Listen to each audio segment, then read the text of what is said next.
बड़ी खबर का रुख करते हैं। चोरों की करतूत से सांसद में मरीजों की जान। एसएमएस अस्पताल में चोरों ने कराई प्रशासन की बड़ी भागदौड़। देर रात ऑक्सीजन और एसी की कॉपर पाइपलाइन काटने का प्रयास किया। हालांकि घटनाक्रम का पता लगते ही 2 चोरों को धर दबोचा गया, लेकिन इस दरमियान न्यूरो सर्जरी आईसीयू में ऑक्सीजन प्रेशर कम हुआ।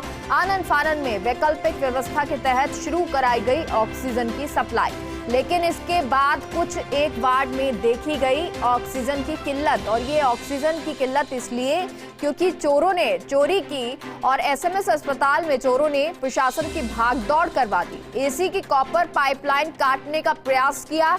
इससे जो एसी ऑक्सीजन की सप्लाई है वो बाधित होने लगी। हालांकि जो बाधित है वो पूरी तरीके से हुई नहीं। उससे पहले ही जो प्रशासन है उसने भागदौड़ की, उसने जो है स्थिति को संभाला। साथ ही साथ जो 2 चोर हैं उनको धर दबोचा गया।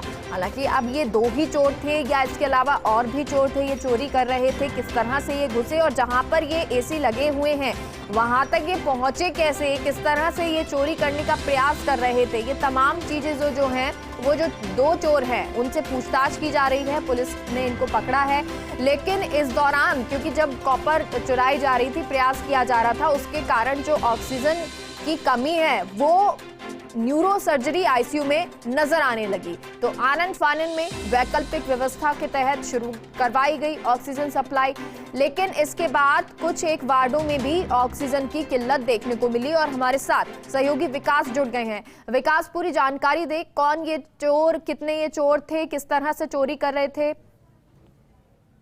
देखिए, ये अस्पताल में चोरों का एक गिरोह सक्रिय है जो पहले भी कॉपर के वायर वगैरह सब चोरी करने का काम कर रहे थे। पिछले दिनों भी बड़ी तादाद में चोरों को गिरफ्तार किया गया था, लेकिन उसके बावजूद चोरी की घटनाएं जहाँ हमने नाम मिल रही। इसी क्रम में कल भी देर रात को ऑक्सीजन प्लांट से जारी जो पाइपलाइन है वो और साथ में जो एसी की पाइपलाइन है उनको चोरी करने का प्रयास किया गया। हालांकि 2 चोरों को हिरासत में लिया गया है, लेकिन उसके बावजूद भी जो न्यूरो सर्जिकल आईसीयू है वहां पर देर रात को जो ऑक्सीजन की कमी जो है वो जरूर देखने को मिली, क्योंकि प्रेशर कम हो गया था वहां पर पाइपलाइन कटने की वजह से। उसको हालांकि बाद में आनन फानन में उसकी वैकल्पिक व्यवस्था की गई, लेकिन कुछ वार्डों में भी दिक्कतें बरकरार है। जी अच्छा विकास, ये जो 2 चोर पकड़े गए हैं क्या वही हैं? इसके अलावा और भी कोई चोर चोरी करने के लिए आए पहुंचे थे? देखिए, जो चोर थे ये पिछले कई समय से सक्रिय हैं, चाहे वो बात करें भांगड़ परिसर की, चाहे वो बात करें मुख्य एसएमएस परिसर की। अधिकांश जगह पे चोर जो है काफी दिनों से सक्रिय हैं। पिछले दिनों में लंबे समय काफी तादाद में चोरों का एक ग्रुप था, उसको पकड़ा गया था, लेकिन उसके बावजूद ये चोरी की घटनाएं थमने का नाम नहीं ले रही है।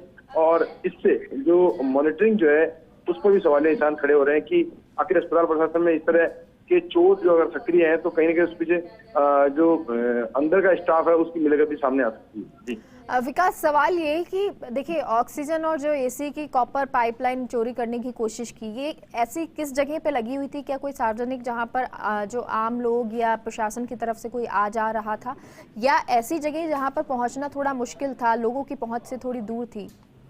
देखिए, पाइपलाइन जो होती है वो बिल्कुल सेपरेट चलती है। अस्पताल में हर फ्लोर पर पाइपलाइन सप्लाई होती है, तो अलग अलग रूट जो है वो पाइपलाइन के बना रखे हैं जहाँ पर आम जन की पहुंच तो नहीं होती है। लेकिन अगर चोरी के प्रयास से लोग जो आपराधिक तत्व जो है वो पहुंचते हैं तो निश्चित रूप में उनके लिए पहुंच आसानी से हो सकती है। ठीक है विकास, बहुत बहुत शुक्रिया पूरी जानकारी के लिए।